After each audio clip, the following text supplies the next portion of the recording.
Bonjour à tous, derrière moi c'est le brouillard et c'est un peu actuellement mon état d'esprit sur les marchés financiers étant donné que, on va dire, pour l'instant je maintiens les 21K. Je suis toujours au-dessus des 21K, je sais que souvent les gens me le demandent, voilà, je suis toujours là, je n'ai pas rajouté d'argent.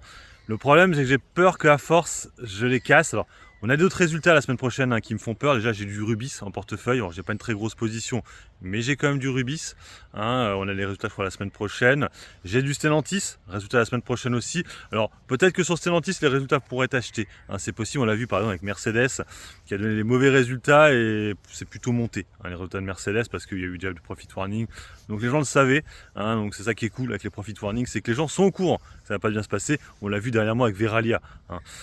Donc ça, de ce côté-là, ça pourrait peut-être passer, même si j'ai pas une très grosse position sur Stellantis et Rubis, j'ai 500 et 600 à peu près sur les deux dossiers.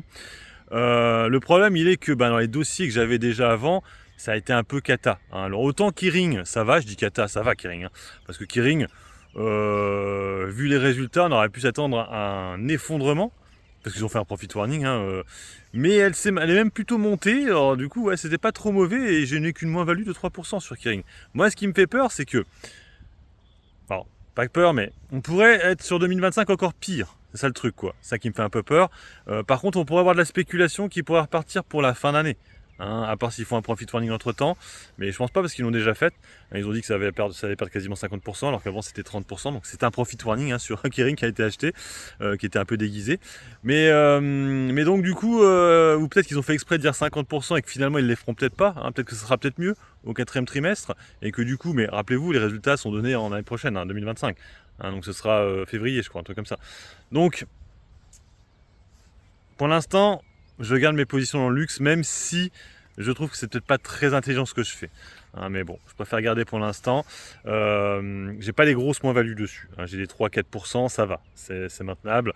Mais j'ai beaucoup de dossiers où je suis en moins-value pour l'instant, et le problème c'est que le CAC 40 se maintient bien. C'est-à-dire que si vraiment il s'effondre, j'ai peur que je sois en beaucoup plus grosse moins-value. Je pense principalement à Dassault Systèmes par exemple, que j'avais pris position il y a une semaine en arrière, et qui ont aussi fait un profit warning. Et là, moi ce qui m'inquiète un peu, c'est qu'on a cassé les 32 € hier soir à la clôture, et là on est maintenant à 31 €. Et ça c'est pas bon parce qu'on pourrait continuer à chuter, aller chercher les 28. Alors bien sûr, je peux continuer à l'acheter à la baisse, mais bon, j'en ai d'autres aussi à acheter à la baisse. J'ai des Air Liquide, j'ai peut-être un peu de luxe aussi, et le problème c'est que j'ai plus trop de liquidité. J'ai aussi bien sûr mes ETF, vous savez que je travaille aussi.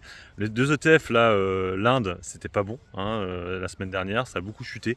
Il y a eu 2 fois de suite des gaps, on était hors des Bollinger. Pour le foncier, c'est pareil, pourtant les résultats n'étaient pas trop dégueulasses sur le foncier, mais les gens n'ont pas acheté. N'ont pas acheté, quoi. En tout cas, j'ai pas l'impression que mon ETF est monté. Je suis toujours en moins-value dessus. Les seuls ETF où je suis en plus-value, c'est le VERE, mon ETF sur les techs américaines, et puis le BX4 bien sûr, qui est un ETF plutôt court terme normalement, mais ça fait déjà un an que je l'ai le BX4. Mais bon, le problème, j'aimerais bien que ça s'effondre, le CAC 40, mais il ne veut pas chuter. Et c'est ça le gros problème que j'ai aussi sur mes lignes, c'est que j'arrive pas à racheter parce que ça baisse pas assez. Vous voyez, par exemple, vendredi, Vinci, ça chutait pas assez, donc je pouvais pas en reprendre. Pareil pour Air Liquide, je trouve que ça chute pas assez, pourtant les résultats étaient pas dingues, mais j'aimerais bien qu'on redescende fort, quoi. Qu'on redescende à 155 €, un truc comme ça. Peut-être pas qu'on reste à 160, 167, c'est ça? Ouais, j'aimerais bien une belle grosse baisse pour se dire, ouais, là j'achète, tu vois, comme on a eu sur Dassault Systèmes, par exemple, où on a eu quasiment 4-5% de baisse en 2 jours. Mais malheureusement, je les ai pas. Et Dassault Systèmes, c'est peut-être pas un dossier que j'ai envie de rattraper à la baisse, vous voyez, parce que bon, pas d'action gratuite, dividende assez pourrave. J'ai tenté le truc, mais pour l'instant, ça n'a pas pris. Donc voilà.